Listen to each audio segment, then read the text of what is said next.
Olá, bem-vindos ao canal Fatos Impactantes. Eu sou J. Alves.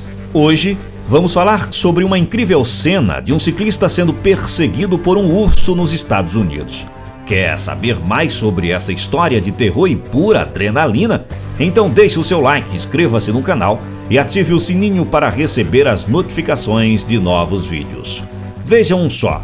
Imagens gravadas por um drone mostram o momento em que um urso persegue a toda velocidade um ciclista em uma montanha nos Estados Unidos.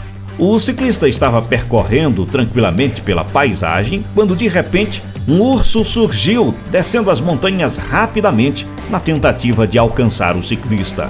Como é possível observar, o urso inicia uma descida feroz enquanto o ciclista pedala cada vez mais rápido tentando despistar o predador. As autoridades locais, por sua vez, aconselharam os ciclistas a portarem facas quando se aventurarem pelas montanhas, já que podem se deparar com animais como esse que vivem na região. Apesar do vídeo não mostrar o desfecho do episódio, as autoridades garantiram que o ciclista se salvou.